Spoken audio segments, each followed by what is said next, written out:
Hi, this is JB Wagner and welcome to my world. This is not a review of the Canon M6 Mark II. This video is designed to help you get much more out of your Canon M6 Mark II, whether it's for photography, video, or both.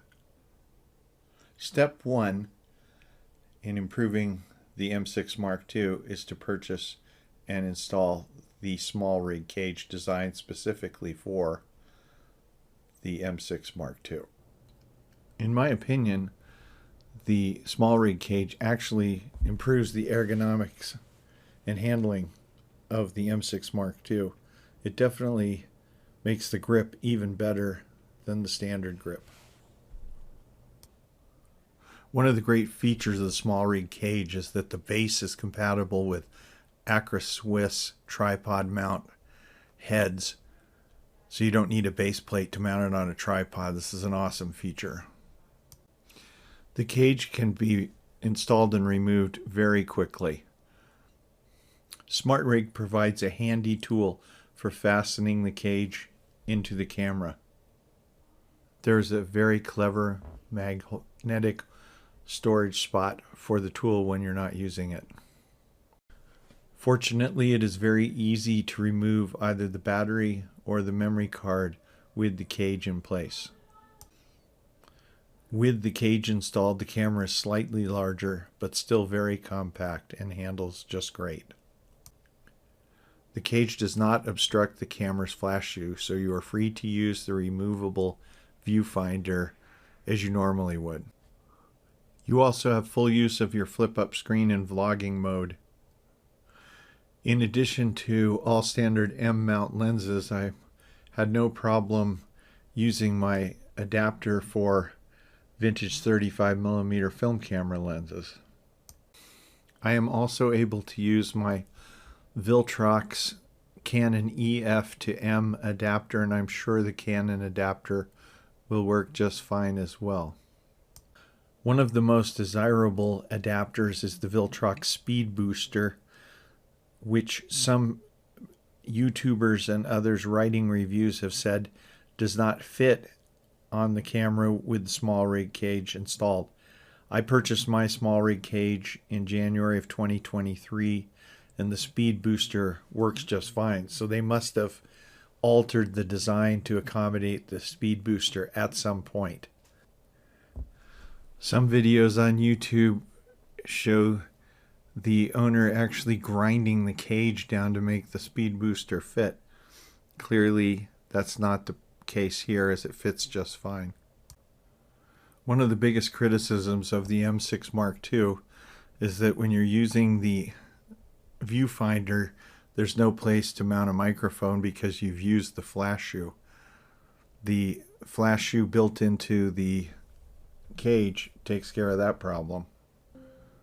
The flash shoe on the cage is also a great place to mount a receiver for a wireless microphone. If your microphone has rather large and puffy wind protection like mine does, instead of hitting you in the head when it's in the normal flash shoe, it's off to the side and out of the way.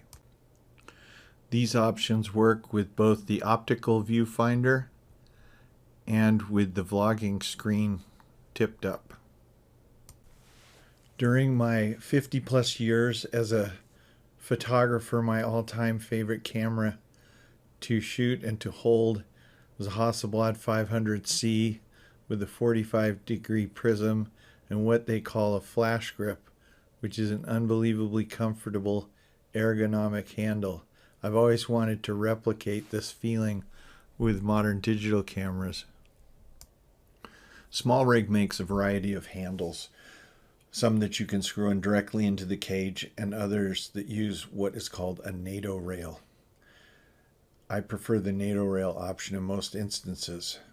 In order to use the Nato rail on the small rig cage for the M6 Mark II, you have to buy one and screw it in with the Allen wrench as depicted. I prefer the functionality of the rotating handle. There are two types of rotating handles, a universal handle and a handle that mounts strictly on the left-hand side, which is the one that I depicted here. The flash shoe, which is important given that the Nato rail may obscure the flash shoe mount on the small rig cage. Some reviewers and commentators have criticized the screen on the back of the M6 Mark II for its inability to rotate out to the side. With the handle setup, I actually prefer, I'd say dramatically prefer, the way the screen works, flipping out as it does and not rotating to the side. Rotating to the side just gets in the way of holding the handle. So this is a great match. Rotating the handle with the screen is also wonderful. Tilting the screen back and rotating the handle back allows you to shoot from way above your head. Rotating the handle is very simple using the very convenient button that's operated by your thumb. Here's a first look at the wooden handle, which feels even better in my hand than the synthetic rotating handle, but it doesn't rotate. In these photos, the wood handle is mounted in reverse direction as though it were being used for vlogging. What a great way to set up a vlogging rig. Here's a look at the screw-in handle. It's fine, except it takes quite a bit more time to screw in than it does to mount a Nato handle. You can mount a Nato rail on the right as well as the left, and this is useful if you have two Nato handles and you want to set up a two-handle rig for video panning. You can also use a top handle for getting those just off the ground shots and pans, and this is where the M6 Mark II screen is great because it pulls out so far from the back of the camera you can easily see it with a top handle in use. To top it all off, the M6 Mark II with the cage on works great with my DJI Ronin SC gimbal. You can use whatever accessories you want while mounted on the gimbal and balance it accordingly. Please note that I am not paid by SmallRig or any other company to make this video or any other videos, and that I've purchased all these products myself. I just happen to like the products and the outcome and all the possibilities it gives to enlarge and expand the capabilities of the Canon M6 Mark II. For more information and links to Amazon listings for purchasing these products, please check the description section below, and thanks for watching.